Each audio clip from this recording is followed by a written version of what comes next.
Nomads World, Season 4, Episode 10. The first day, the morning after the gathering. The village looked exactly the same.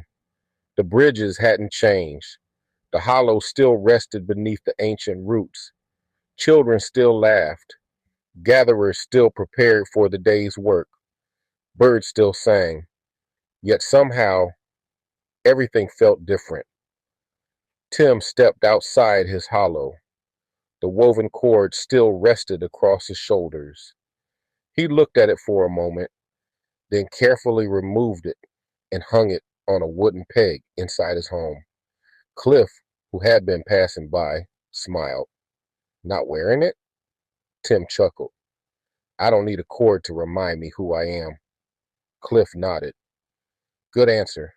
Yet a moment later, a young boy came running toward Tim. Chief? Tim turned. The boy stopped, suddenly embarrassed. I'm sorry. I mean, Tim. Tim knelt beside him. Either one is fine. The boy relaxed. My mom says one of the berry baskets broke. Tim smiled. Then we better fix it. The two walked off together. Cliff watched them disappear. He didn't even think about it. An elder standing nearby smiled. He never has. By midday, Tim had already helped repair a basket, settled a disagreement over grasshopper traps, helped an elderly couple move supplies into a newer hollow, and carried water to one of the families with a sick child. Daniel found him sitting on a fallen branch, finally taking a breath. I've been looking for you all morning. Tim laughed. So has everyone else. Daniel sat beside him. How does it feel? Tim thought for a moment. Busy. Daniel grinned. I was expecting something deeper. Tim smiled. It still feels like yesterday. I just have more people asking questions. Across the village, Porky and Susy walked past the mystery hollow. The front door was now finished.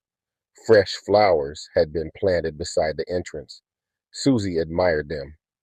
Someone planted flowers. Porky nodded. They look nice. She smiled. I wonder who finally gets this home. Porky shrugged. I don't know, but I hope they're thankful.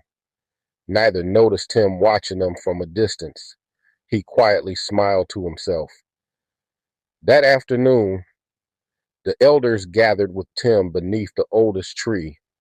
One elder unrolled a bark map of the village. Our people are growing. Another pointed toward the outer walkways.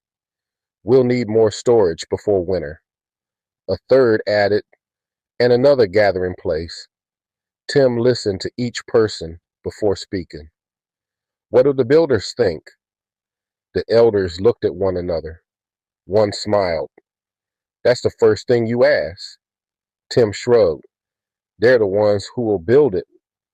Another elder laughed softly. You really aren't trying to rule anyone. Tim answered simply, I'd rather build with them. As the meeting ended, Cliff caught up with Tim. You handled that well. Tim looked toward the village. I don't have all the answers.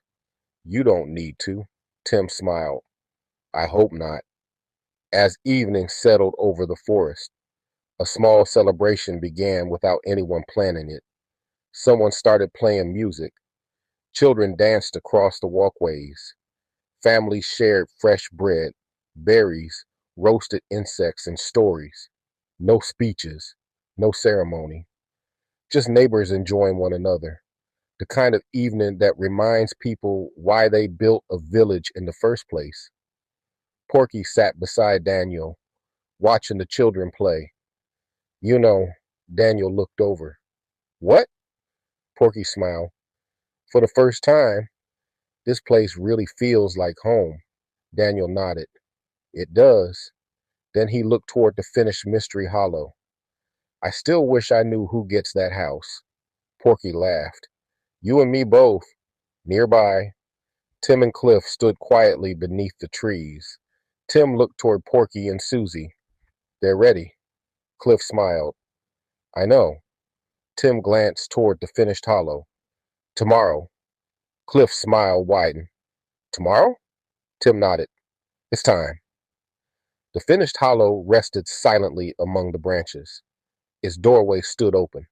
Inside, everything was ready. 2 sleeping blankets, a handcrafted table, fresh shelves, a small carved bird rested on one of them. Outside, 2 empty wooden pegs waited beside the door, ready for 2 cloaks. The camera slowly pulled back above the village.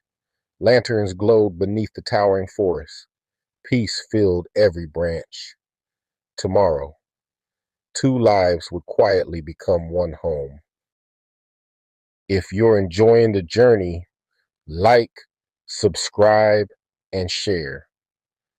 Welcome to RC Best, where stories and ideas come alive. Don't miss the next chapter.